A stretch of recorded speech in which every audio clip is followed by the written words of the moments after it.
Hello, very good evening to one and all. This is India Startup 360. I am Parthasarathi Iyengar, founder and CEO of India Startup 360 ecosystem. And this is our eighth edition of this TekTak Show.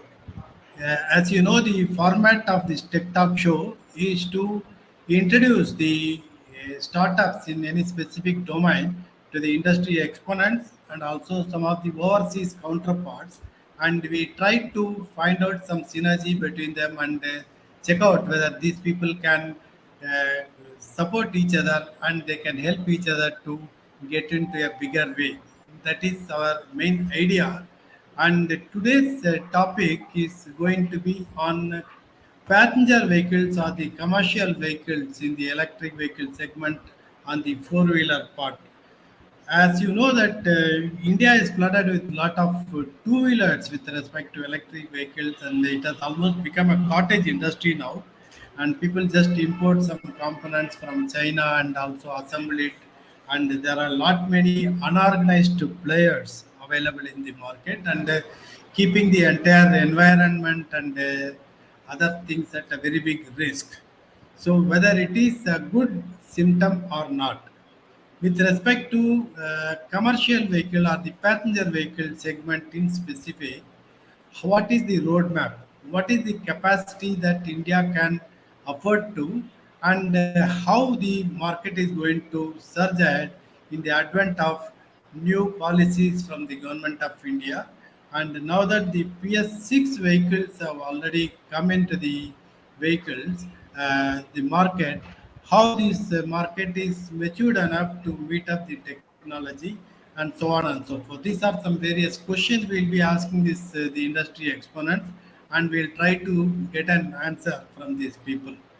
But you all know that in the advent of COVID, the entire technology has taken a very huge leap as everything has gone smart and people have become more and more knowledgeable with respect to this market, and they intend to demand more and more things from the technology, and the entire industry is also surging toward that you know that industry 5.2 where man and machine can coexist. That is the scenario. So without spending much time, I would like to introduce some of the key people who have joined us in this evening today. And I am very happy to introduce Dr. Kanaka Sapapati Subramanian, the Senior Vice President of Development from Ashok Leyland. He is not only an EV enthusiast, and he is the brain behind this entire ecosystem that is getting evolved under this four-wheeler industry. So, welcome, Dr. Supra, and a brief introduction about you. Yeah, thank you. Thank you, Mr. Parthasarathi. I'll just give you a little more detailed introduction. So I'm a senior vice president at Ashok Leyland, in charge of all the new technologies in the company.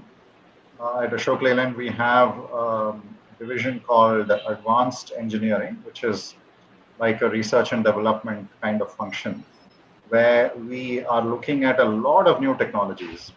And the understanding has kind of changed within auto OEMs that rather than depend entirely on suppliers, vendors for sourcing technologies, a lot of the newer technologies, whether it is new fuels, whether it is smart systems in the vehicle, control electronics, safety systems, data analytics, advanced materials, the understanding is that all of this has to be developed largely internally, because this IP, intellectual property, is going to be key for the future.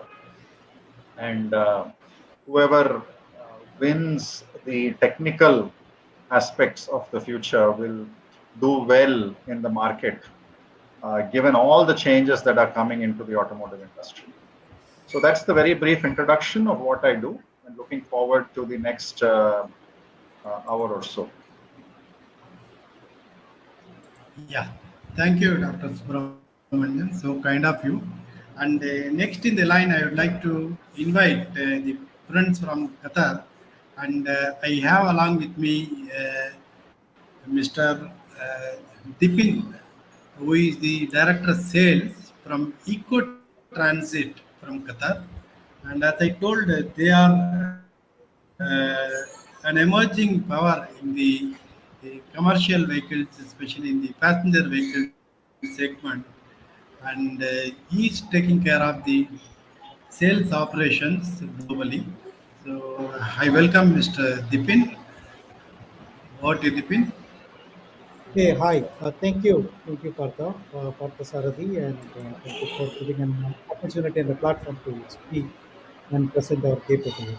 So I'm the Director of Sales from Ecotransit. My name is Dipin, and we started this initiative as part of one of the goals for Qatar to achieve 25% of their public transport system. They want to convert into eco-friendly mode uh, just before the FIFA World Cup.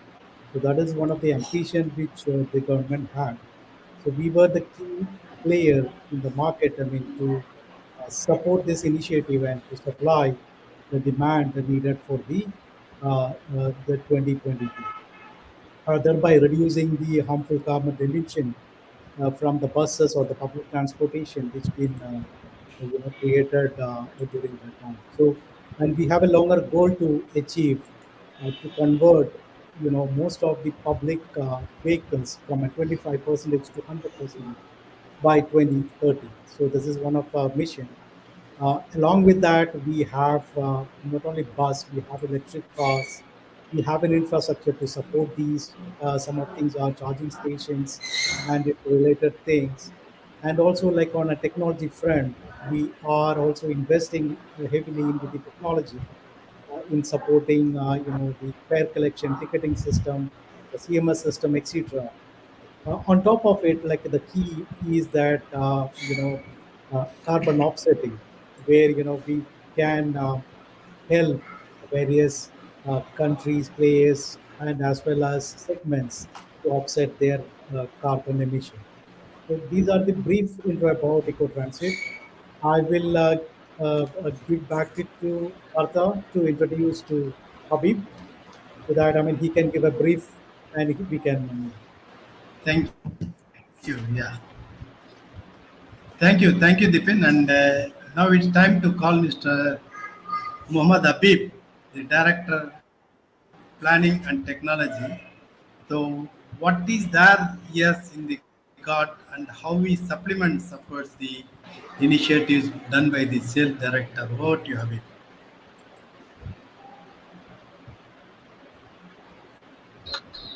Okay, so adding to what Devin has mentioned about Ecotransit, I would like to say that Ecotransit started, like, I would say, 8 years ago. Okay, but like Ecotransit as a company is new established where we have capitalized on some of the projects that we started like a long time ago as different entities, and these different entities are now coming together to form or establish Ecotransit.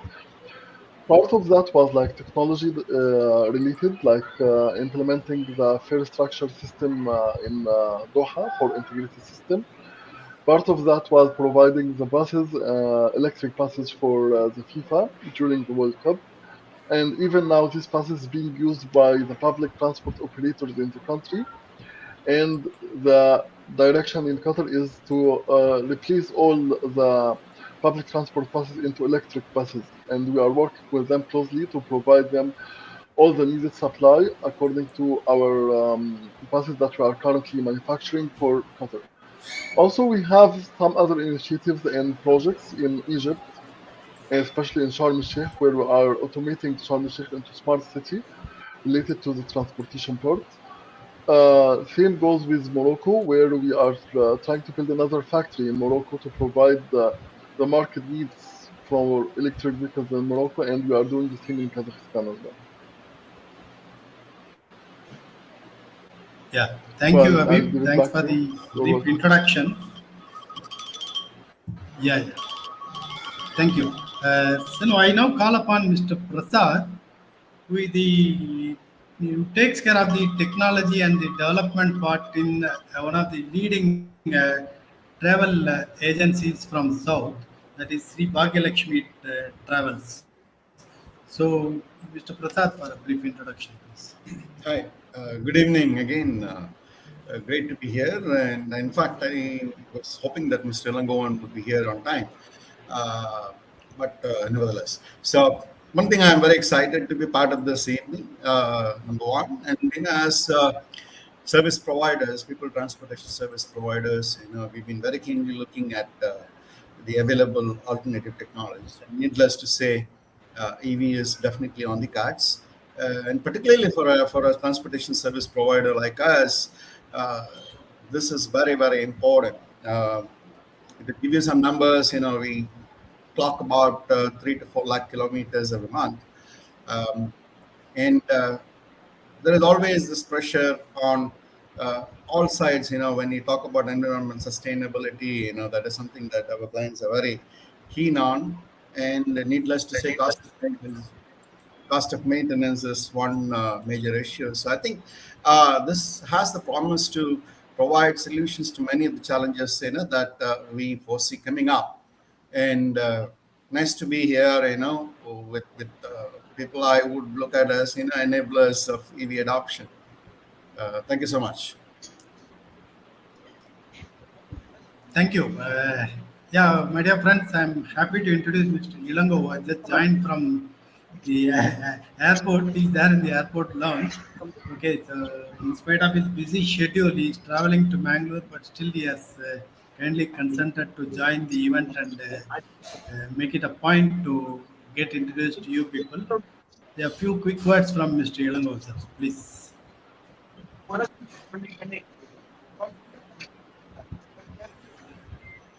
Yes, sir. You can go ahead, Mr. Elangovan. A brief introduction, sir.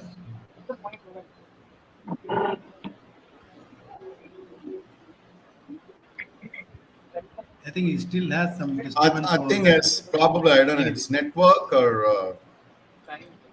Yeah, he might be having a lot of disturbance over there. Nevertheless, we'll go ahead with the next guest of the evening. I have a very dynamic young man, of course, from Chennai, and his ideas are big, but his product size is much small. So I call upon my friend AJesh Saklecha from Chennai, who is the first ever person to come out with a passenger vehicle indigenously designed and developed, and the proto is ready. So over to you, Ajay, to give a brief introduction about your OZONE motors. Yeah, thank you, Parthasarathi sir. Thank everyone. I am glad Ajay, to you be are part on of mute. this You can go ahead. round. Yes, sir. Can you hear me now, sir? Hello? Yeah, we can. Please go ahead. Yeah. We can hear Thank Ajay. you, Go ahead. thank you, sir. Thank you, everyone. Glad to be part of this esteemed, speaker session. Great to hear everyone. I run a startup called OZONE Motors.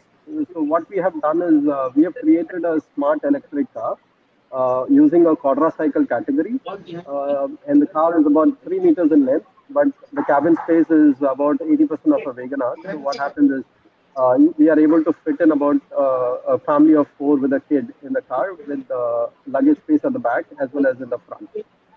So we have used a CSUV style design for the vehicle so that it looks big as well as comfortable as well. It's full electric. What we have done is when we started, we want to make something for the purpose built for Indian market. So it is indigenously designed, taking the market conditions. So we have used the technology like Tesla's, Lucid's and others, where we have built a skateboard architecture, which is called the platform. It's a drivable chassis. Since we are in the trucking, many people will understand that drivable chassis model. So we have done similar to it in the car. In the body style, we have about 6 different body style where I can fit in a 2-seater to about 8-seater, including a cargo vehicle. And the first prototype is a CSUV style vehicle that is in IIT Chennai. Last 6 months, we have got great reviews and applause for it. We have also built the Alice OS, which is the entire vehicle infotainment system, including the telematics, active driver control, active monitoring, active system management system. So you name the tech and we have added it to it, and we have many more that will be added in the next round.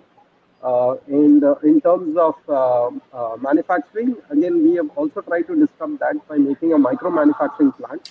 So the quadricycle helps us. So we make a tubular structure for the body and a monocoque structure for the platform.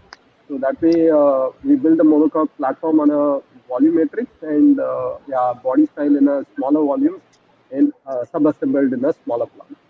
So that's a brief nutshell of our vehicle. It's called OZONE If you go, you will see it, and has a video, so I can share it anytime if you like. No, no. We'll as the time progresses, we'll of course take the opportunity and we'll play the videos and other things. So I welcome Mr. Tariq Aziz, who has joined us right from Qatar right now, and I'll take a couple of minutes later and then introduce him. It's now time to call Mr. Arul Shankaran, one of the founder directors of Snack for EV. When others are getting hefty foods, he is providing only snack to the EV. Let's find out what type of snack he has to offer. Over to you. Yeah, happy evening all. It's a great pleasure to join with you. And my name is Arul Shankaran, the director and technical, taking care of Snack EV, which is our charging company and manufacturing as well as charge point operators. So we developed this product from 2 years back, and now we almost present across South India. Now we step into Calcutta as well as Assam. And we have a product of when it is come to DC charger from 30 kilowatt to 240 kilowatt, and when it is come to AC, it will be from 3.2 to 22 kilowatt. So what is the advantage in our charger is we have developed our own CMS, which is useful to operate all the cross locations, because we have a software division. From there, we are operating our CMS and own app systems. So my fellow directors from the IT background, they developed, and I am from the technical background, that is from our electronics for last 32 years, and developed this product. So it has been very pleasure to say that we are one among the person who's having the charge point operators as well as the own CMS in our in-house. And when we say we have developed our new R&D session. Apart from this, we have started our manufacturing unit. So our own equipment will come out within next couple of months, and we targeted across India to place our charger. So we are looking for a very collaborative and taking our business to next level. Technical collaborations also we are looking for. It's thank you for this opportunity and brief in. Yeah, thank you, Mr. Arul, for your brief introduction. Yeah. I would like to call upon Mr. Elangovan, who has, of course, among his busy time, he has joined us from the airport to say a few quick words, and then I'd like to go for Mr. Tariq. Yes, Mr. Elangovan, please. Are you able to hear us, sir? Mr. Elangovan? Sorry, I think he's on mute. Mr. Elangovan? Yes, sir. Can you say a few words and then we'll proceed, sir? 1 minute. I'm going to call him, Mr. Patsati. He's on mute. You are on mute, Mr. Elangovan. You are on mute. Please unmute yourself. Yeah. Okay, now it's good. Happy evening to all. Good evening to all. I'm held up in family trip. I'm going to Mangalore, and I'm held up in now the airport launch. Anyway, this is the right time to talk to you all for the initiative of electrical vehicle you call for us. On behalf of me, one of my colleague and my well-wisher, Mr. Prasad, can take care of on behalf of us and explain about our company and our concern. Whatever you are taking of decision or whatever they're going to discussion, he will join with you. I'm unable to talk to you in right place. Is not right place to as I continue. So you can continue. So kind of you, sir. So kind of you. Yeah, please. among your busy schedule, you have Once again, taken I 2 thanks minutes to to all. talk to us. It is so kind of you. Once again, I thanks to So, all. a few quick words from Mr. Tariq, and then, yeah, yes, sir. Thank you very much, sir. Thank Yeah, you, sir. Mr. Tariq, few quick words from you, sir. Hello, hello. This is Tariq Sulaiman from Qatar, Yes, Ecotransit Mr. company. Tariq, please. Yeah, we are here as an Ecotransit company. We are in Qatari company. We are very proud to be as a first Qatari company, and even in the region, our Middle East, to be manufactured electrical cars. We have electrical cars and charge stations. Plus, we are start building our new planets in Kazakhstan to support Kazakhstan and Middle and the other countries in the CIA. So SIA is like Azerbaijan, Russia, all these areas. Plus, also we are started another projects in Morocco to build another manufacturer assembly line for Ecotransit to support Africa and Europe from this planets. We choose this is two places for the reason one, as Kazakhstan's we can have access to Middle Asia and the old Union or Russian before Russian countries, all these countries.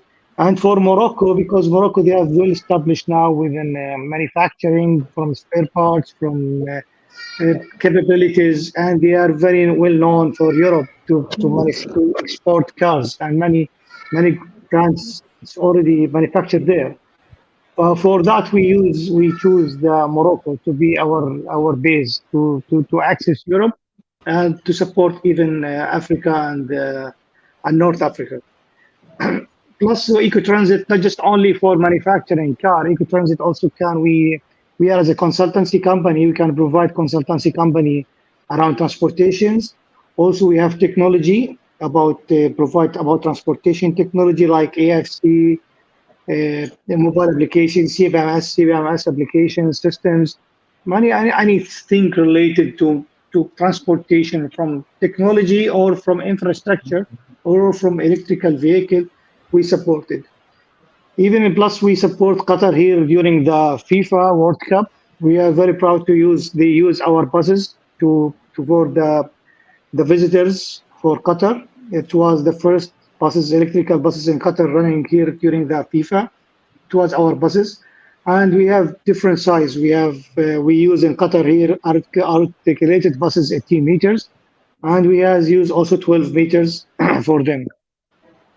And now we working with the Qatar here for new projects. Let's say with carbon offset, we have a program with carbon offset to certify the countries for carbon offset, and they can also deal with this carbon.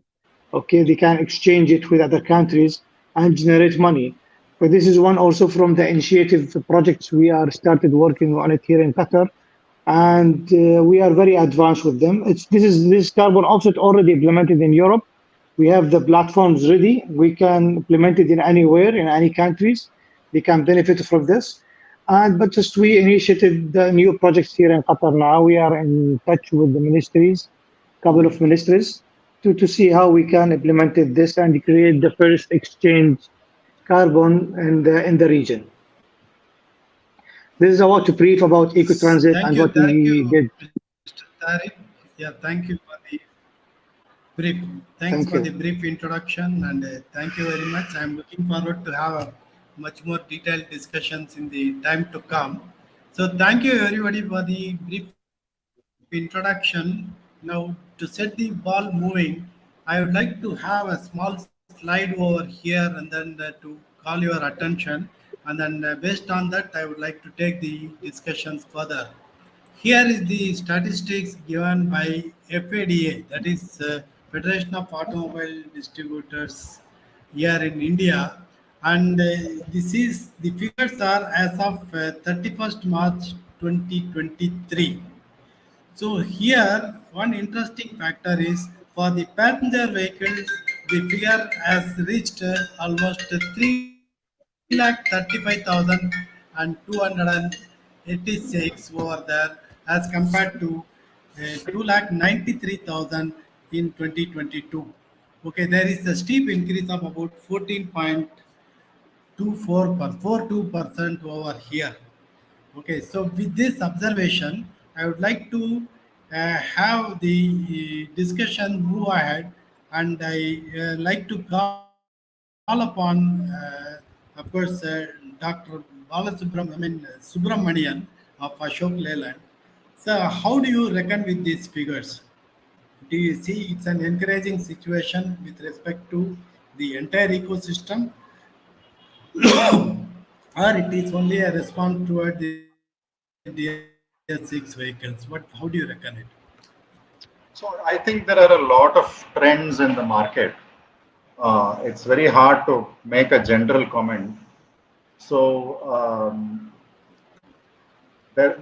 the trend towards BS6 was a government push, and it was a push towards essentially reducing pollution on the road, right? Because the emission standards are the biggest part of BS6. And a lot of customers have not necessarily liked it either, because they are buying the vehicles at a higher cost, right? So it's a very mixed feeling, because they know they're polluting less, but it's also going to cost more. So what we are looking at towards the future is all of these new powertrains, which is CNG and LNG, hydrogen in two forms. One is hydrogen as an IC engine and hydrogen as a fuel cell vehicle. And finally, all electric. And there also, it is not at all clear which way the market will go. It seems like it's going to come down to sub-segments in the market. When I say sub-segments, what I mean is, it is not just, again, I'm talking from the commercial vehicle perspective. We classify commercial vehicles by the gross vehicle weight. We say 7.5 ton, 12 ton, 35 ton, 18 ton, etc. But then it is going to come down to what application the vehicle is being used for, right? Is it going to be run 24 hours a day, in which case it may still need to be diesel or hydrogen? If it has idle time during the day, those are charging opportunities. Battery pack can be downsized, therefore cheaper, therefore lighter. So there are a lot of questions like that we are asking customers to help define what powertrains will work for what application, right? And that will determine growth. So it's very hard to generalize anymore. It's very hard to say this category, this segment of vehicles, this segment of automobiles in this powertrain will grow in this direction. As I said, it completely comes down to sub-segmentation of the market based on applications, and therefore understanding and customizing to the customer's individual needs for that vehicle. As a quick example, I purchased an electric vehicle for my wife just a couple of months ago. And she was buying it not because it was green. She was buying it because it was easy to use. It is a very easy vehicle to drive, right? And she asked the salesman whether he will give her a small battery pack, much smaller than what is given with the vehicle, whereas he was marketing the larger battery packs with higher range and all that.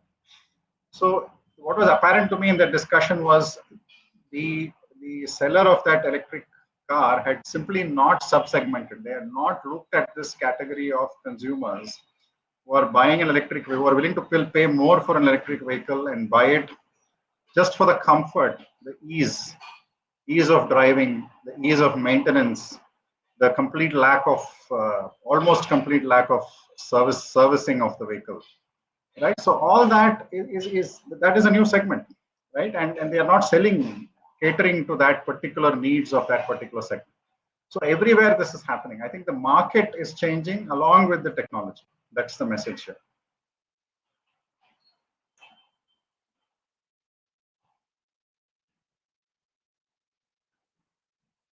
I think Mr. Partha, you're on mute. Yeah, I have a video clipping of you. I just want to share it with your permission. It is rather a type of prediction you gave sometime back. I think COVID gave us a lot of time to pause and think of what to do next, because this whole decade, 2021 to 2030, is a major decade of transition. in the automotive industry. We all know things are changing, but we don't know exactly where things are going, right? So part of the burden on technology is to figure out which direction things are moving and also be ready for multiple possibilities. And as I said, COVID gave us a little time to pause and think. And the great news is companies like Ashok Leyland started investing in new technologies during this time, right? So that when the significant upturn does happen, we will be ready with a lot of new technologies in the market. So we're getting ready literally for new fuel systems like CNG, like LNG, like hydrogen. Hydrogen can be burnt in an engine, or hydrogen can be used in a fuel cell to make an electric vehicle, all the way up to battery electric vehicles. So we are literally making platforms so that when the customer asks for any of these technologies, we will be able to supply any combination, right? So that's a huge step towards using the downturn, investing, getting ready for the upturn, and then literally being able to hit all the new stuff that's coming along. Getting ready for the future. Yes, as you rightly put it. Now I would like to hear from the horse mouth, Mr. Prasad. They are the first and foremost there in entire country to buy around 450 vehicles of BS6. What is your take on that, Mr. Prasad? In fact, I would ask, I would request, yeah, can you hear me? Yes, am I audible? Yeah, we can. Yes. All right. So like Mr. Subramanian mentioned, you're audible. Okay, there is one particular, this is a very, I'm glad you made the statement about segmentation and sub-segments here. Now, ours is typically an industry where the vehicles are not used 24 hours. So, and they are attached to a particular customer, a particular client or a customer, and specifically for their needs. And two major cost components that come in here, apart from the green part of it and the environmental part of it, is, of course, as you would all be aware, diesel and the maintenance part. And like I mentioned in the introduction, this is quite an interesting thing for us to look at. But what has happened is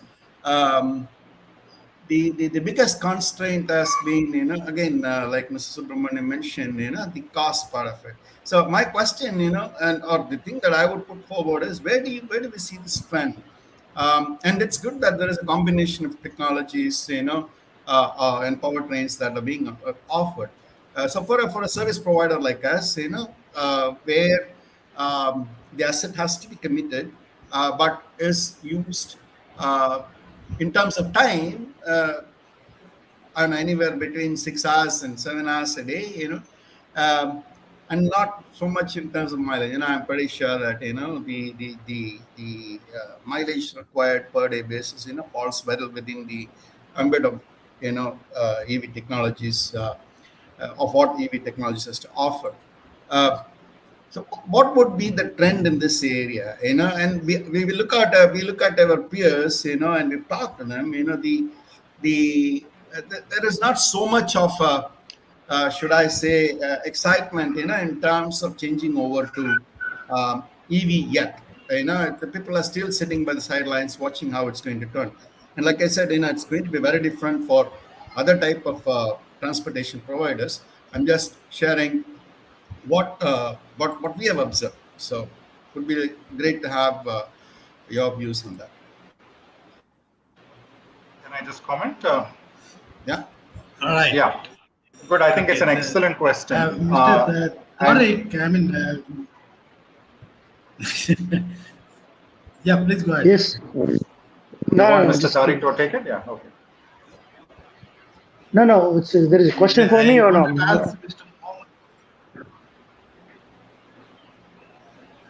Hello. Hello. Yes. Sorry.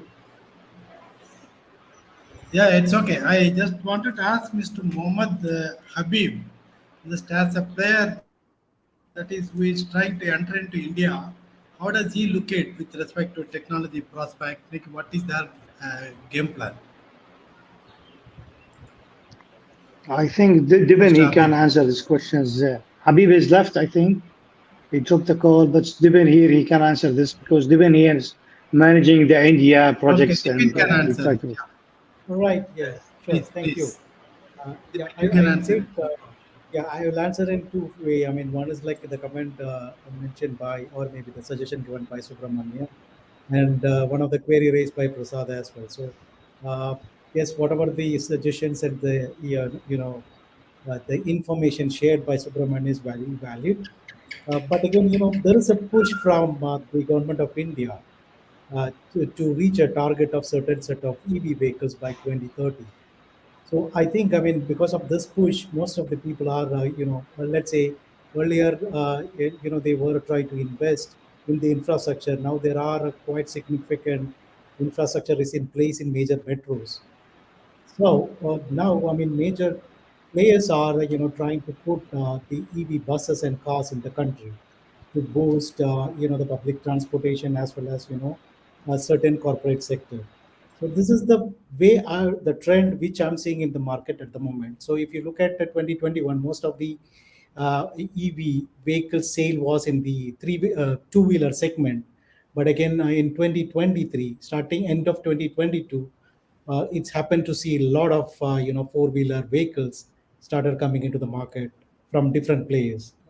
And if you look at the central government policy of achieving the carbon offset mission, they have already allocated a huge fund under Fame India policy, and there is a big trend to supply a lot of buses in various state governments. So these are the early trends which I noticed. Another thing about what Prasad has mentioned about different capacity and between different sector and segments. Yes, there are some challenges are there for, let's say, if you take an intercity transportation, we don't have that steady and stable infrastructure to support the intercity transportation. But within a certain kilometer, within certain city range, yes, there are some supplies or some strong supply is available from any EV segment. So this is what I can add to about both the comments have been raised in the forum.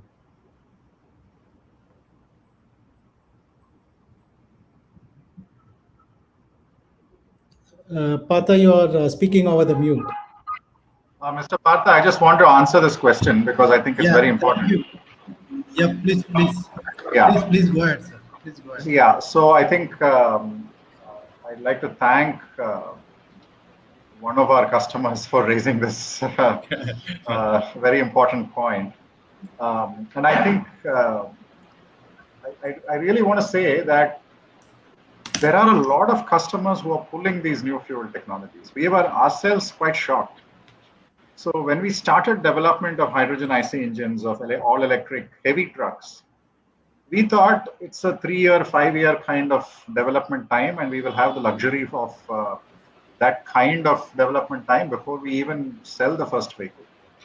But as soon as people figured out, which is as early as late last year, we started getting orders for these vehicles, for hydrogen ICE vehicles, for hydrogen fuel cell vehicles, for LNG vehicles, for all electric trucks, all of them, right? And some of them were doing it because they wanted to go green. But some of them were actually doing it because they did the total cost of ownership calculation. And they realized that some of these technologies will actually work out for them and will be cheaper than diesel over, of course, the life of the truck, because the initial cost is more. And there the subsegmentation also comes in, because it is the total cost of ownership works out for specific applications. It doesn't today work out in general. I just cannot do a one-to-one replacement, right? So there is actually incredible traction. There is a favorable total cost of ownership. And electric is a little funny in that direction because the initial cost is high, the running cost is very low. So actually you should be running an electric truck for a long distance. But then if you run it for a long distance, you'll save money, but then you'll have to put a big battery, right? And then it takes away some of the payload weight and it takes away it actually adds to the initial cost. So there is a sweet spot in between. It's not that low kilometers has to go electric or high kilometers has to go electric. There is a sweet spot.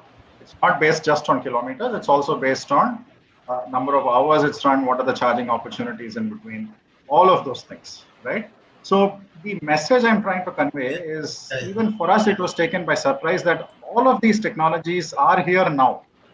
We have stopped saying that it is future technology anymore. Literally, people pulling customers, asking us, when can you give us 100 trucks, 50 trucks, etc., whether it's hydrogen, whether it's electric, whether it's something else. And then the final point I just wanted to make is the way things work in India, right or wrong, I'm not the person to comment on it. For example, when I want to build a house in the outskirts of the city, the road may not be there, the water supply may not be there, the electricity connection may not be there yet. I may just start building my house first. And then maybe 10 people build a house, and then the government wakes up and then they build a road, they build a electricity connection, etc. Until then, I figure out a way to be self-sufficient. In other words, in India, you make the product first and the infrastructure comes later, right? And that's the same phenomenon we are seeing in electric trucks or any other technology, right? And let's take electric as an example. People are saying, forget the infrastructure. Whenever chargers come in highway, yes, that's a boon, that's a blessing, that's a bonus. But just give us enough battery to run the whole day, come back to the depot and charge the truck. So we will be self-sufficient. We will take care of the infrastructure. Right? So people are buying with that kind That's of quite interesting. Yeah. Thank you. Yeah, that's quite interesting. I have a small AV to play about Ecotranzit, who have got a very huge set of flowers in their bouquet. I just want to play a small AV so that then go with the next question to them.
Yeah, so now I request Tariq to come and answer my question.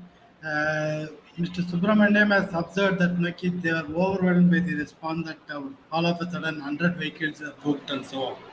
But here, from the look and everything, it appears that your vehicles are very luxurious and quite possible that it's very highly placed.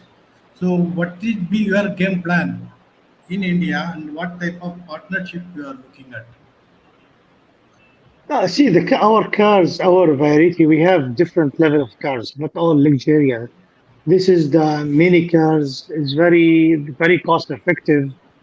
It's very powerful. From the cost, I think it should be 10K dollar, $1,000 from, and this is also warranties from bumper to bumper. This is a small one. The other car, we have another brands, another versions of these cars. Okay, we have multiple other. We have sedan, and I have another brand, another level of the cars.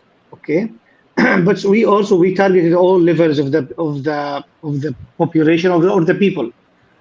We from the very low, from the mini one, the small one, and the people he can grow, or the one as he needs based on his requirements needs is he can select any one of our cars. So we try to be fair with all levels of the people. We have small one with a very effective cost and it's for affordable for anyone, and we have the luxurious one. So we try to be in all levels, You are looking not at just targeted segment or specific segment or specific people. So your strategy will be to mainly compete on the price and then go in the larger segment of people. That's how Yes, you see, will try to do first, it. first, as we as a new company to need to enter the market, we need to have strategy how we are partnering the market, how we enter the market. We're not focusing into to make profit in the first or 2 years, unless to be well known in the market. Let the people use our cars, see our cars, see the quality, then we can grow in the market. Okay. So we're not focusing in certain segments. No, we have strategy to be at least penetrate the market.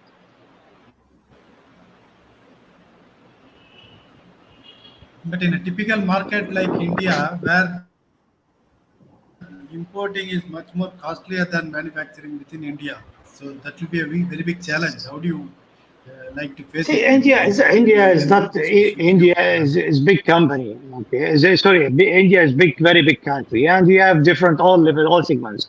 We have very from people who is looking for very cost effective. This is maybe the majority, and you have the people also they are looking for luxurious cars with the well manufactured with the okay. For our targeting, we target these two segments. For we have this is many cars, what is called mini one and mini two. This is very cost effective. It's very well manufactured. I think even from the price will be affordable for everyone. And we have another luxurian. So this is our strategy. I am not So Indian. next, I don't know the Indian market very well. I think I can ask Dipin, even he's can committed more in this because Right. yeah, it's yeah. I very will this. add I to have what Tariq I has have a said. friend of mine who can support you in this. Ajesh, how do you like to go about it? What is your view on that? Now, maybe I will add one Ajesh, more are you point there? on top of it, Parthasan. Basically, we are open Yeah, in please go India. ahead, sir. Yeah, we are open to work with multiple partners. It's not something, we have a restriction with anyone. I hope, we had a couple of many conversation with many players in the last few weeks.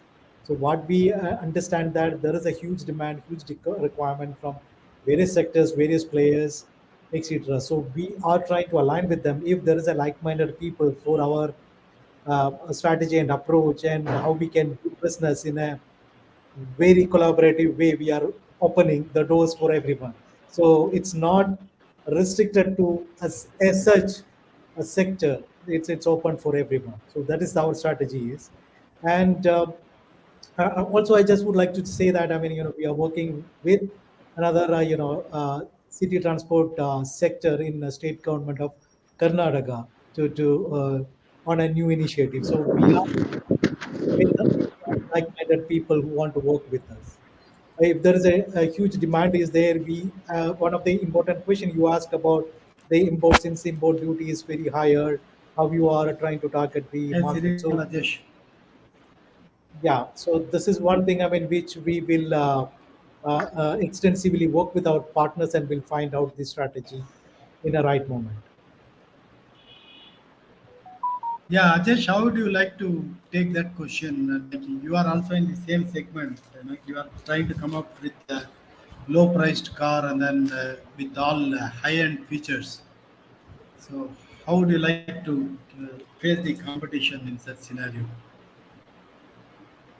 I think AJesh has left. In the meantime, okay, so whenever a band comes, it of course it comes with a stick, okay, and you need to be very well prepared that like when the technology comes, you have quite a lot of challenges in and around.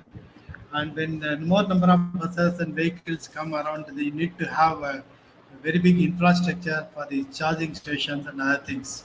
So, how mentally you are prepared, Mr. Arul, so that you can go ahead with the high-end vehicles like buses and trucks with the higher capacity and so on. What is your preparedness on this?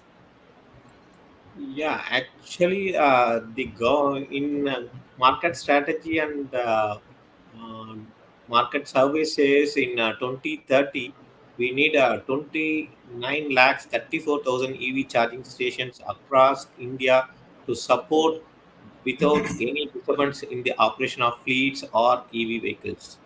For this, actually, the market alone for the charger is 20,630 crores. So major players are already started coming in and they started their groundworks, and some of the players has been already started installing their infrastructure. So and in this we have also taken a part, and government give a lot of initiatives and policies. They know that without private parties they cannot achieve this target.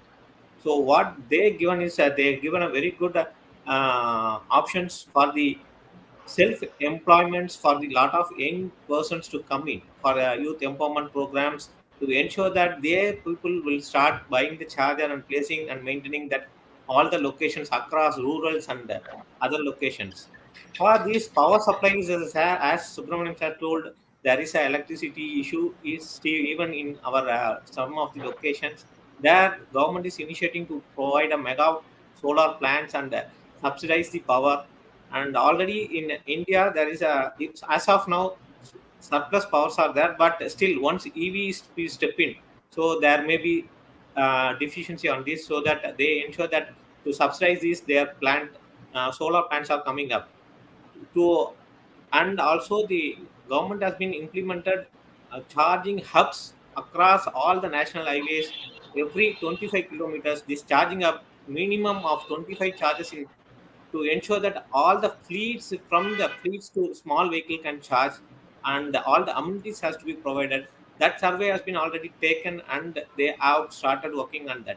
For this we also taken a part, and we started installing now in the South India. We almost done more than only in Tamil Nadu, as we say, we can install around 50 numbers of charger, and we step into Karnataka.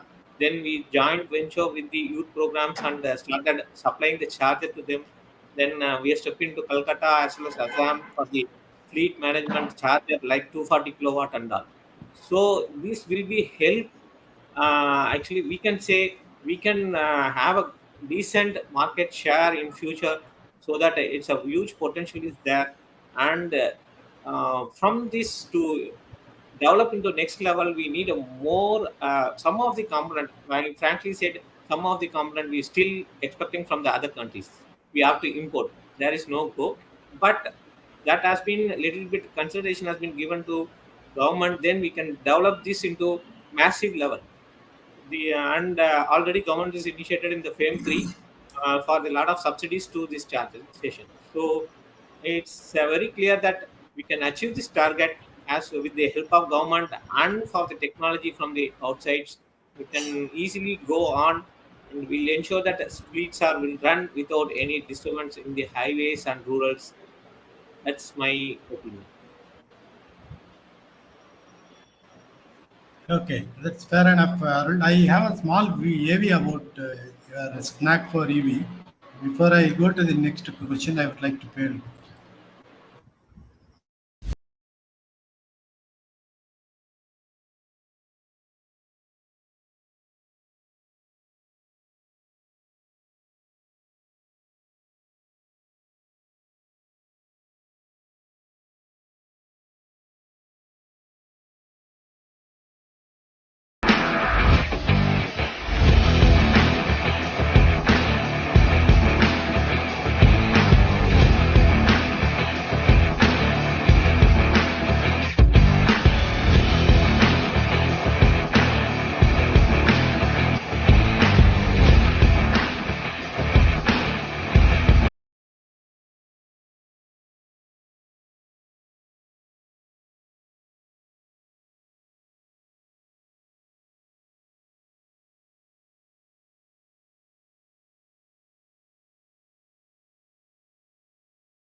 Yeah, that's quite interesting. This leads me to a very interesting question that like is that a condition that elephant is free and you need $1,000 to buy the chain or something like that?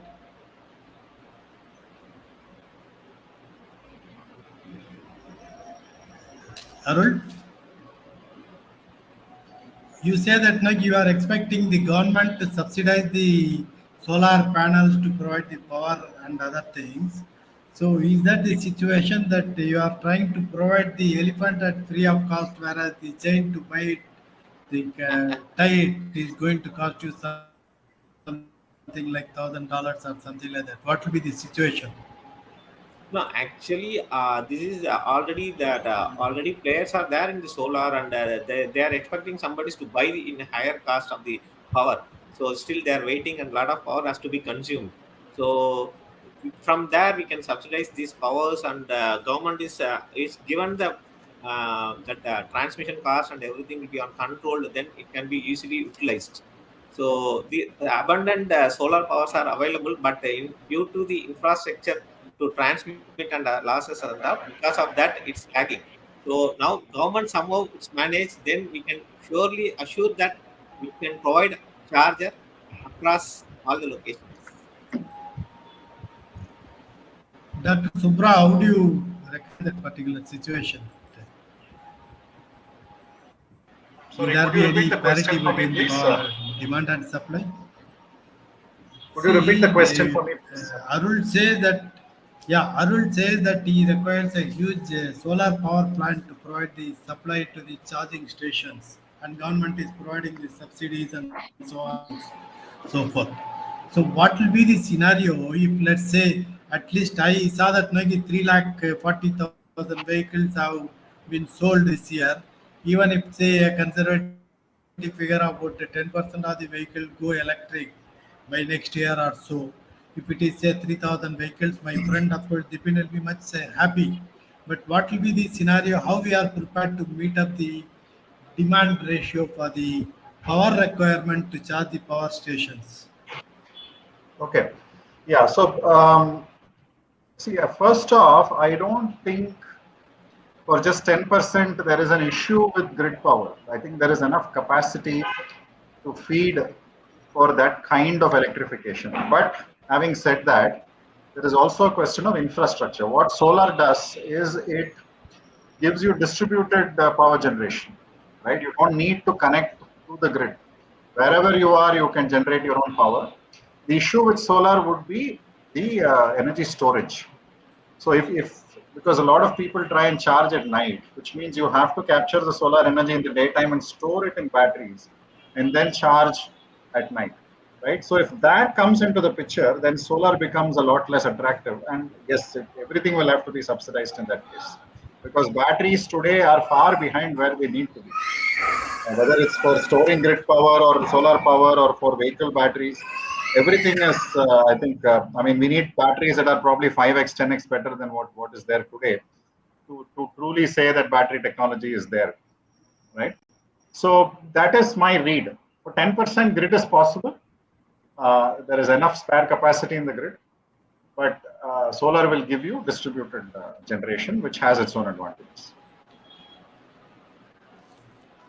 That's quite logical, but my question to you was there is always a dependency on the government to provide some subsidy or other. Petrol was subsidized, that was withdrawn. Your LPG was subsidized, that was withdrawn. So, what is going to happen the day when this so-called subsidy to the power plants that is being withdrawn? Will you be self-sustained to face this scenario? Let's even like okay, the margin is going to increase from 10% to 15% or 20%. We say of go green everything, but a typical economy like India, do you feel that we are equipped to face that scenario? I think that's $1 million question. See, And it's a question to when be asked to the I used to live economist, in the not to US, the. when I used to live in the US, I used to pay about 10 years ago. I used to pay about 3 or 4 rupees a unit, 4 rupees, I think, and that was not subsidized. because the grid was more efficient. I'm not saying it is perfect and all that. But what I'm trying to say is we have a very inefficient grid, a lot of losses in the grid. Nobody is talking about that. So they are saying that after all those losses, after all those inefficiencies, we are getting so much power and that is turning out to be expensive. Therefore, we are subsidizing to bring it back to a rate that is normal. Right? So I think the elephant in the room is how do we make the infrastructure itself better? Right.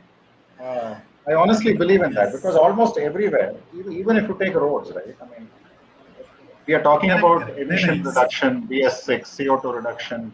Better roads alone will reduce emissions. Nobody's talking about it. That's quite interesting. One take I know on this, talking about strategy, it was interesting to see Ecotranzit offering the full range of electric vehicles. But today it was Dr.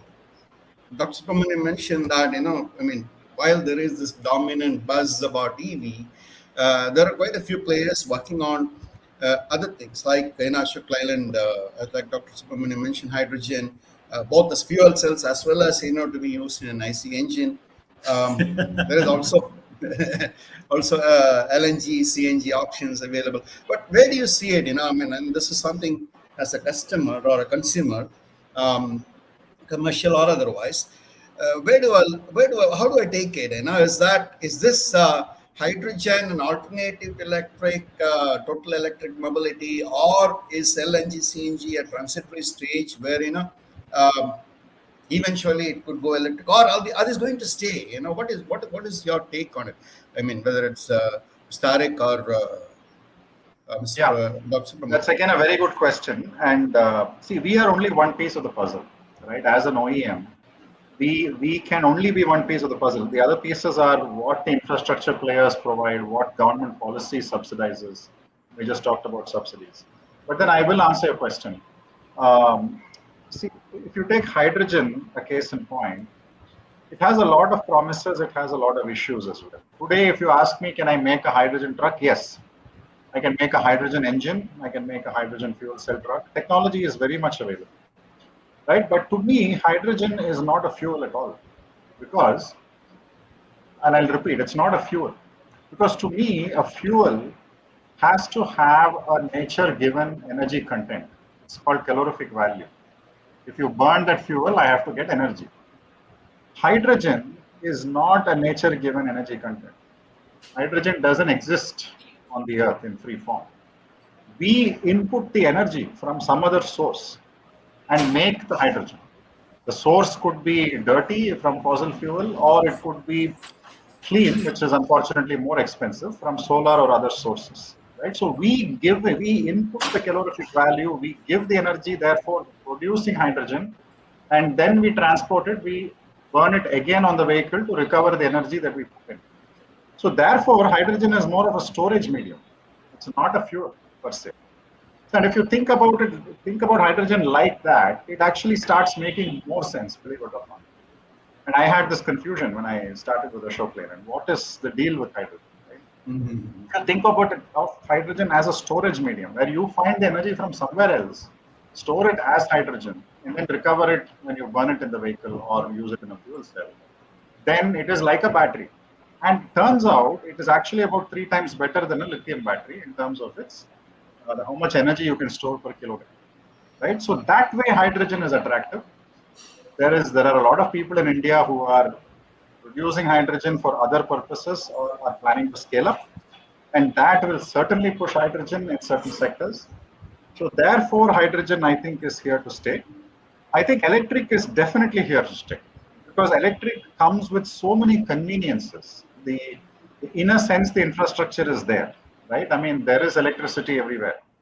In a sense, you can charge your vehicle. You don't need to wait for the full-fledged infrastructure, which will be a plus, no doubt. But infrastructure is there. And all the other ingredients that go into an electric vehicle, which is the motor, the electronics, and all that, are very efficient things. So in fact, if you look at electric, not just from the electric point of view, but the fact that there is an electric drive, the drive changes, the transmission changes, right? You don't have a conventional transmission. You have a transmission that is far more efficient. That is also a big plus. So for multiple reasons, electric will definitely happen. Today, you ask me battery technology, is it there? No, right? But then there are certain subsegments which have favorable total cost of ownership, and those are the ones which will take off first. But for battery technology has to improve by leaps and bounds for electric to truly take off. But I see a clear future for electric. I kind of see a future for hydrogen for the reasons mentioned. CNG, LNG, I think it's running on government subsidies. It really depends on how the government decides to price these things, right? Okay. And these things are also imported. It's not like it's going to reduce the import. CNG was cheaper for some time, therefore people started selling CNG engines. Now it has become more expensive. So nobody knows if it's going to survive, right? LNG is exactly the same thing, but it's except in liquefied form. So therefore it gives you more range. Yeah, Right? So I that's hope what, that as I answers told, your in any question. case, yeah, wherever there is a subsidy, it cannot be treated for eternity or something like that. I have, of course, my friend AJesh from Chennai. I would like to ask him one simple question, that he has got the smaller version of the vehicles, which he says that he is going to focus only on the people who travel only 20 kilometers, 30 kilometers a day. So he is very safe in his approach, and he says that he can conquer the market. Come on, AJesh, what is your take on that? It's great to hear everyone because I've seen the same discussion that happened in 2008-9 when I was in US, and I was working with some of the energy companies, including Marathon Oil, and people were talking about the same thing when they were talking about electric vehicles, including solar and wind and everything. So it started in 2006, and today, if you see, the number one vehicle in the market is Tesla, and market cap also. Forget about the market cap, but what it is captured is much more bigger market after about 13 years. So where we are in India is somewhere that has already been proven, that is China and US. So that is where we decided to build something way specific to India. And like how everyone was talking about subsidy, I'm a big fan of no subsidy. So and I think I come from Subramanian place where I've been in the US paying very high taxes. So I've never moaned about it. So the same thing I would say, India has to get used to not subsidy. Let it be specifically for charging. There should not be subsidy for charging at all. If it has to be promoted, it has to be promoted on the manufacturing side or the usage, the Merit. acceptance of the vehicle. So, and that is where, like how Mr. Subramanian mentioned, the cost of all these materials are expensive. So when we decided to get into the market, I wanted to create a sustainable, lower footprint in the entire ecosystem of development of a vehicle. So when we looked at the taxi market as well as the individual. Individual users about 22 kilometers a day. Taxi drivers about 120 kilometers a day. And that is the basic usage of the car. 85 to 90% of the cars are not used beyond just a single drive or not driven and sitting in the parking lot. Most taxis drive about 66% is one or two passengers, and 80% is less than three. So we took these numbers and what we said is, okay, let us make a smallest footprint. So if you see a battery size is only 15 kilowatt battery. If you take a similar comparison to any other market, Tata that is made is about 34 to 45 kilowatt. So that is the amount of extra energy that is being used in the material, increasing the cost of the vehicle, size of the vehicle, the weight of the vehicle, and again, it is not utilized. So I think the new economy is mobility, and when mobility comes around, let it be hydrogen. We are working with someone in hydrogen. There are going to be hydrogen generators from fuel cells. There are going to be sodium-ion batteries. There are batteries that are coming up. So I think this particular thing of even storage of battery, storage of energy, and production of energy is going to see a lot of change and reduction in cost. I think that is what is going to make people move towards purpose-built vehicles, so autonomous vehicles or smaller vehicle footprint is where European is also moving towards. And I see that is going to be a big trend in India as well. Is that a Chanakya approach, AJesh? Yes, I, end of I the think day, he is the I guru think of everything. So I think it's a very nuanced approach, and I think that's something That's Yeah, I have an that's very. interesting AV of AJesh. I would like to play it first, then before I go to the next Yeah, I question. believe in Here we strategies. go. One second, one US, I second. built a lot of strategies in BI.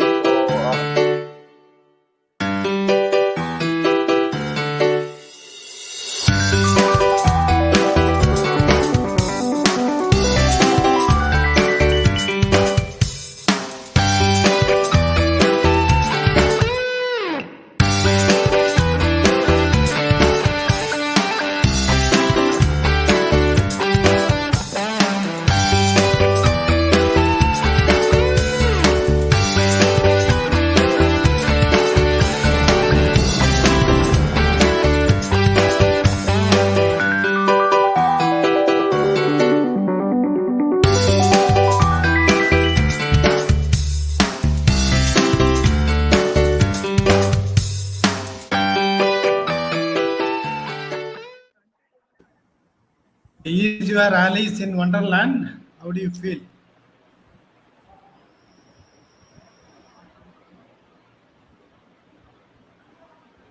Are you sorry, sir, there, I couldn't hear Rajesh? you.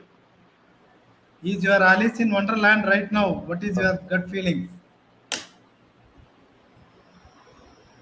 We just like how Subramanian said, we were also very surprised with the amount of order or interest that came in. So I met some of the electric vehicle taxi operators as well as fleet operators and corporate cab operators. We have so much of interest, about at least 9 to 10,000 vehicle interest, and we are just a prototype. We just have a prototype alpha beta testing finished, and we have done about 20,000 kilometers of testing. And I was surprised that people are ready to pay to actually buy the vehicle right away. Uh, every person who has come and seen the vehicle, about 1,000 odd people, everyone wants to buy it. So there is a very, very positive reception of people in India towards, I think, electric. And no one has complained. I think Subramanian sir said very well when he gave his analogy of his wife's use case when she wanted to electric, and we see the same use case over here. People are okay with even 50, 60 kilometers. I've had people who say, "Boss, you just CMRL saying, can you make it only 50, 60 kilometers smaller battery? I'm okay with that." So I think there is a positive approach in the market. That's quite interesting. I would like to ask one more question because before asking that question, I want to play one small video and I'm going to talk about the telematics. Okay, here we go. Thanks to Yes, you, sir. Subra. Telematics is a big deal today, but I would actually expand on that to say that telematics is one source of data. It's the data that's coming live from sensors on the vehicle, from sensors that detect how the driver drives and how the vehicle is performing and so on. But there's also a lot of other sources of data. So it's all about data, right? So data can come from our production lines as to what went into that vehicle in the first place. Data can come from our service outlets as to what repairs happened on those vehicles. So we are actually working on data analytics, which is the broader term, right? To combine all these sources of data and to see how we can extract intelligence to do predictive diagnostics, for instance, to see when the vehicle is going to fail. Right? If you can tell the driver that a certain component is going to fail in a week, then it's a big deal. It will significantly reduce the downtime. Right? So these are all the fringe applications of data that we are exploring. And I believe it's going to be a huge explosion in terms of all the possibilities. I think we have just started to imagine what all is possible with that data. Today, telematics tells you where the vehicle is it moving, is it stationary somewhere, how the driver is driving to a certain extent, right? So it's a limited use of data, but just imagine the possibilities of what all you can do if you combine all the data that you have on the vehicle, right? As I said, manufacturing data, service data, and the telematics data, then you can truly work some magic. I think Ajesh now knows my question. He had a very broad smile in his face when I played this video. Yes, Yes, yes. Ajesh. I think being in the US brings a lot of advantage because I've been the data guy in the US as well. So like Subramanian said, sir said, we have pretty much captured all car.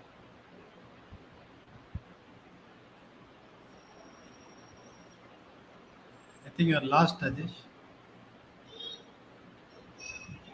Including private Hello. dynamic. I think he's dropped. Anyway, I would like to take to Mr. Prasad Raman. With so much of telematics, do you feel that it's worth betting into an EV which is smarter than your normal vehicle or something like that? We couldn't listen to Ajesh properly. What is your take on that, Mr. Prasad? Again, I would say, this is depending on the segment that it is in. For example, fleet management is a big challenge for companies like ours, and here, telematics would give us huge leverage. So yes, but as a consumer, as an individual, I probably won't bother so much, for whatever telematics gives.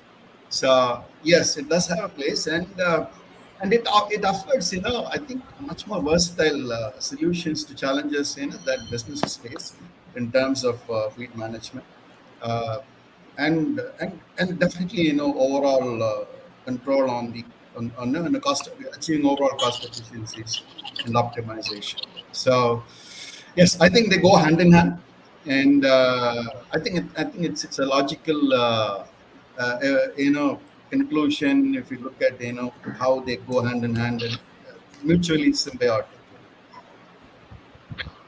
Yeah, Tariq, what is your homework on Anna, that? sorry, I need to drop. I have other analysis. commitment.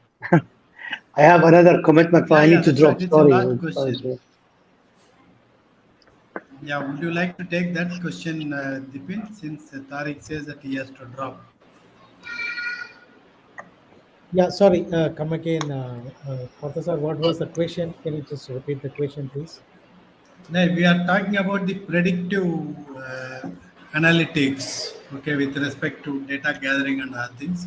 How smart your vehicles are, so that you can make a prediction that yes, this maybe I can't say about the tire. Maybe the engine is going to fail this day or something like that, or the driver has done so much of error and then he has to be uh, taught again or something like that.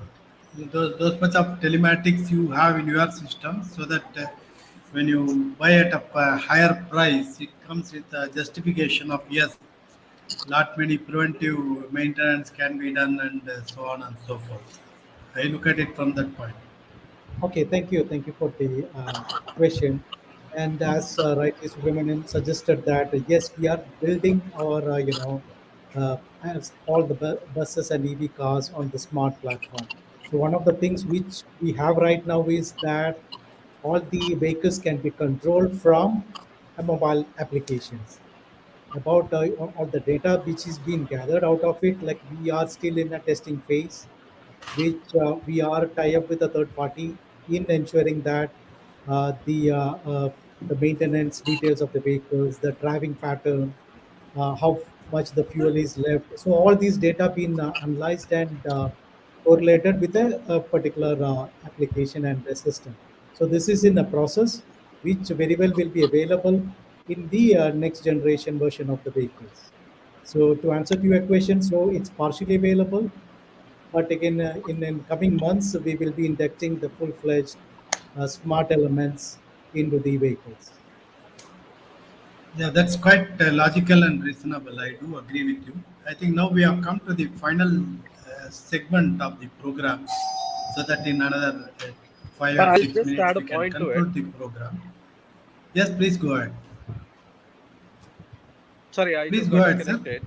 So I think, sir, today what electric brings the advantage is it's no more just going to be the cars. It's going to be with data. So most of the cars are data driven. We do future analytics in terms of preventive as well as post preventive analysis and predictive in the future. What can go wrong not only in that vehicle but in a component that we have bought from particular dealer or from a particular manufacturer. We can go to that kind of a predictive analysis as well. As a matter of fact, is one of the vehicle when I spoke to one of the officers, a bureaucrat, they told me that can you add cameras and try to get me data of the roads. So, and this is doable. And once I have a system, it's just limitless. But again, it all has a cost to it. So bare minimum, I think, would be the first set that will go into the market, and then you can add more and more telematics and other data-driven products. But I think where I see is it's going to be the Google. Any of these kind of data points are going to be a point of Google, and you can literally do any kind of analytics with these vehicles, data collection, traffic analysis, map patterns creation. You just name it. I can run for this for hours together. So that's something that can be done. That's quite interesting, Ajesh. So now we are going to the final segment of the program. See, as the big brother in the industry, I now like to call upon Dr. Subramanian to give his views about. We have seen three different startups from India, and of course, one particular is the industry leader from Qatar trying to venture into the market. Do you foresee a synergy, and what type of synergy you suggest? Uh, okay. Thanks for giving me the opportunity to summarize and wrap up. I think this is a very profound question. But before I directly answer that question, I want to say that the market for new vehicles, new technologies, new fuels in India is nascent and it is very, very promising. So it's not where you are on the curve, but what is the slope of the curve. So the slope is important and the slope is high. So I think there is so much opportunity. I went to a place in Northeast India. They were assembling electric vehicles on the road and didn't even have a factory. And they were assembling it with completely illiterate people. They were just getting kits from China. I'm not saying that that's how it should be done, but they were getting kits from China. The instructions were in Chinese, and these people anyway could not read it. And they were just fitting the parts based on which part fits where, electrical connectors, mechanical connectors, etc. So Is it a somebody like disruptive that, technology or a disturbing technology? What do you reckon?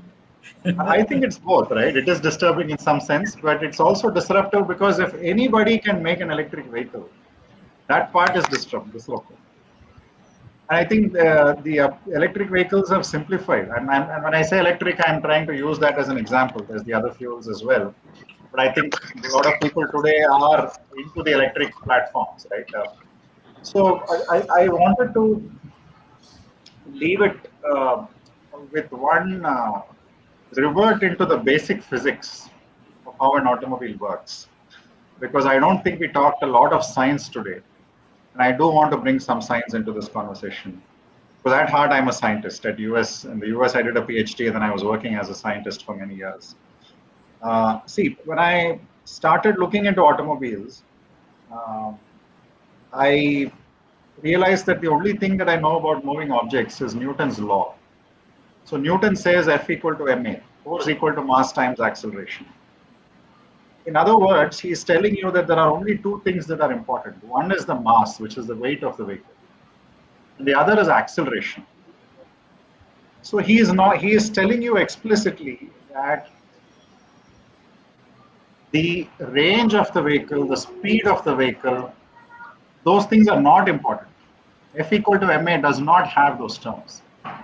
It has weight of the vehicle, it has acceleration. And why am I saying this? Because force times distance is energy. And energy is what you consume from the battery. If it's a diesel engine, it's what you consume in diesel. If it's a hydrogen engine, it's what you consume in terms of amount of hydrogen. But let's take electric, right? So even the unit saying that kilometers per liter or kilometers per kilowatt hour for electric, in my mind is complete nonsense, because to go a certain number of kilometers, Newton's law does not say that you need to spend energy. Newton's law tells you that you need to spend energy when you accelerate. When you accelerate, that is when you have a force. When you have a force, that is when you consume energy, right? I'm oversimplifying things a little bit, but I'm trying to make a point, right? So if you, let's say I live in Chennai and if I want to travel to Bangalore, which is about 350 kilometers, under ideal conditions, if I accelerate my vehicle in, let's say, the first 30 seconds it takes to get to 0 to 80 kilometers an hour, that 30 seconds consumes energy from the battery. After that, the entire journey to Bangalore, 350 kilometers, if I don't accelerate, which means I don't brake, because I need to accelerate every time I brake. If the road is good, if the traffic is managed, if I can go without accelerating, then I can actually get a free ride. I don't need to consume energy to travel.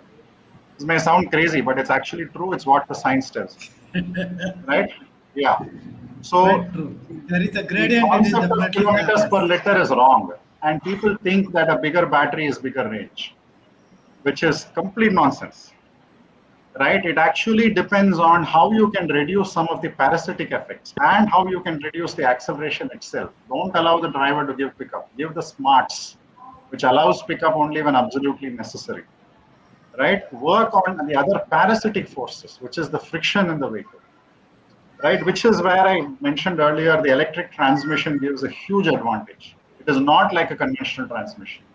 In at least in small vehicles, you don't need a propeller shaft, you don't need a gearbox, you don't need a differential under ideal conditions, right? You can actually think of a transmission where you have one motor in the left wheel, one more in the right wheel. The transmission is just a piece of wire. So you can fine-tune transmission efficiency to that kind of a level where you eliminate losses, which means you get close to Newton's law, where you get a free ride. You don't consume energy when you travel. You consume energy only when you give pickup. Right, which is a bad road or a bad traffic management or a cow crossing the street. Right, that, in my opinion, should be a huge focus, and that is something nobody is talking about, unfortunately. Right, and to go along with that is regen. We have regenerative braking, which every time you brake, you have to accelerate again, but you try to recover some of the energy. But today's regen is miserably inefficient. You recover 20% or sometimes not even that. Right. I want to see regen technologies which recover 80%, 90%, and I think it can be done. Right? So those are the things we need to focus on. Assembling a vehicle, as I said, the guy on the road can do, right? But who's going to solve these new technologies which get us close to what science really intended, which was you don't need to consume energy to travel any amount of distance. Right? I know it sounds crazy, but I wanted to leave you with this thought. And I think there's a lot of synergy. I mean, there is no doubt. Market very is interesting food for thought. It's a very interesting food for thought. Any quick answer to that, AJesh, if you are there?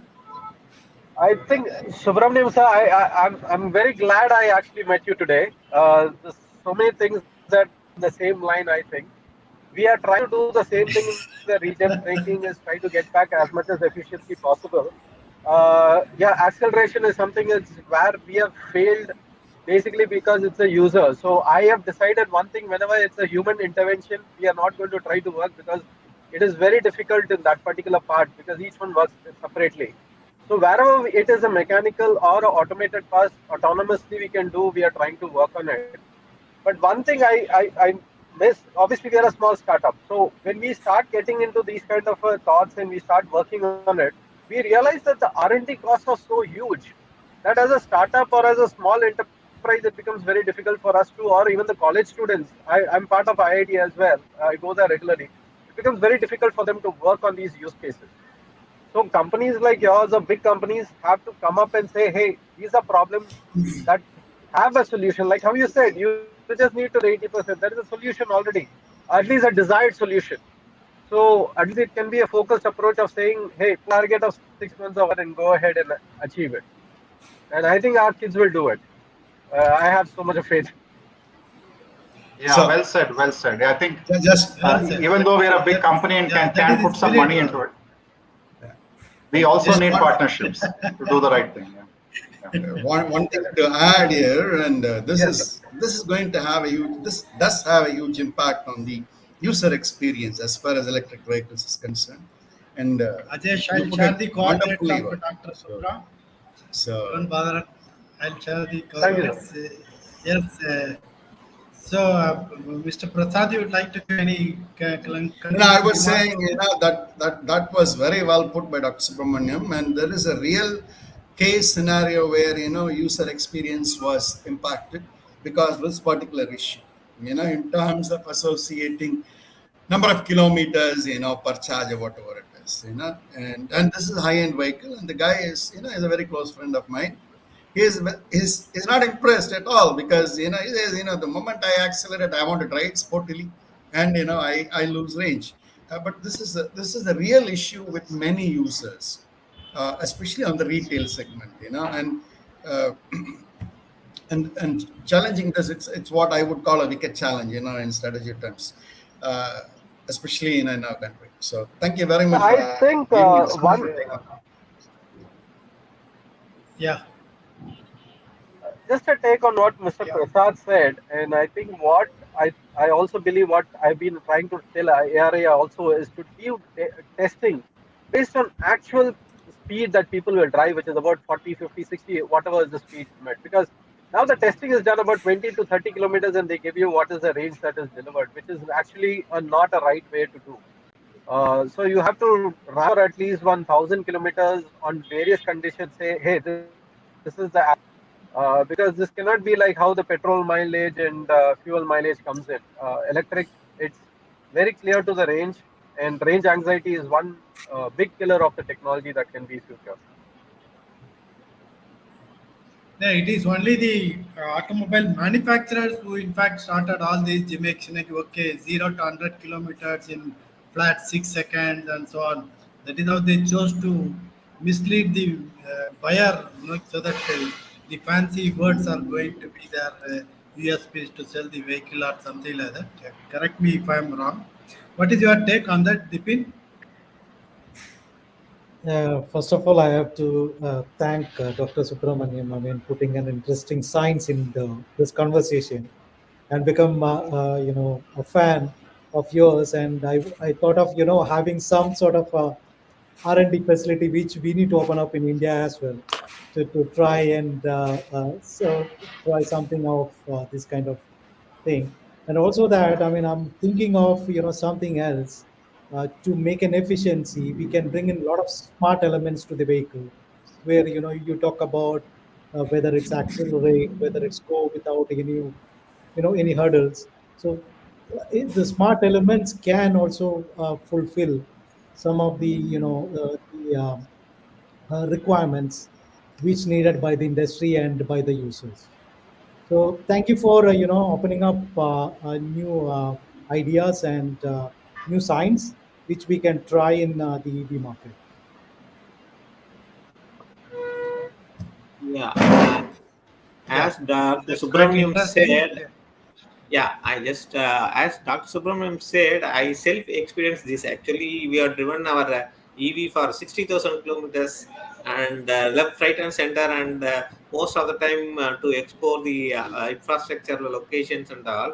When we driven, we put it in the cruise. It will be taken a very good efficiency, and it also regenerate the power, and it's absolutely what Doctor said. It has been achieved.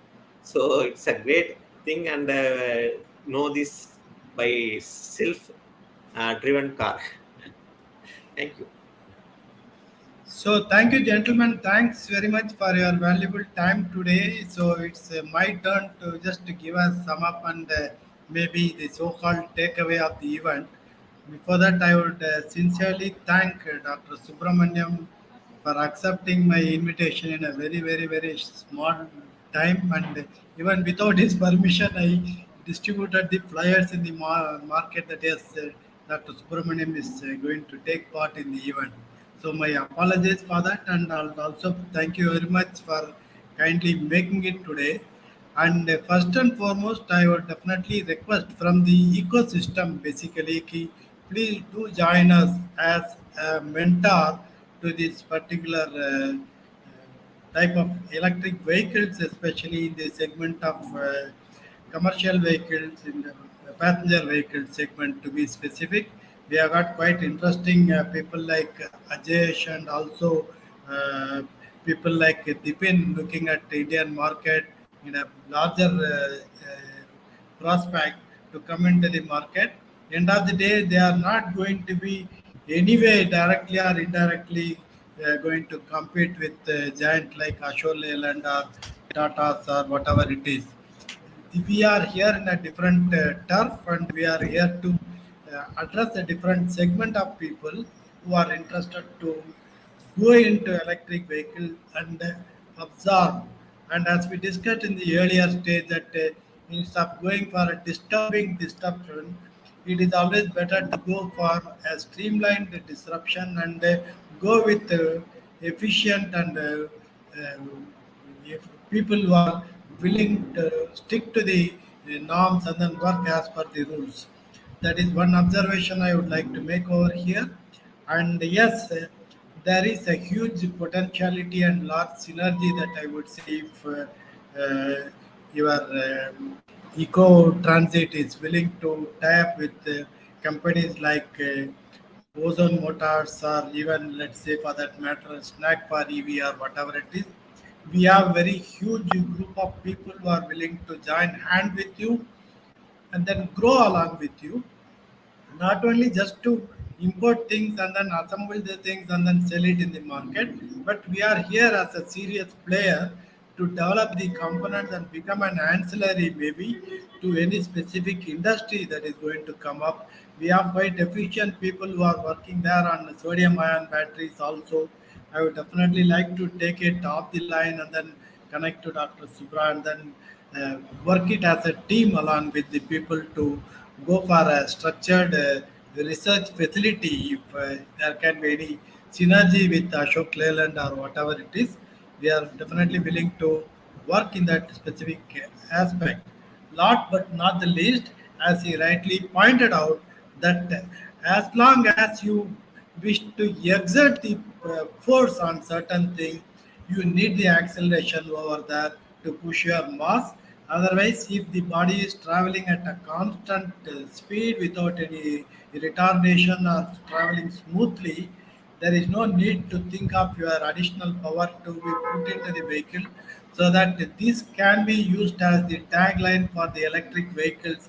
And I would rather even propose to go for a separate driving license for those who are willing to adapt these electric vehicles and give this type of training initiatives to them and make this particular initiative successful and India goes green in the larger prospect.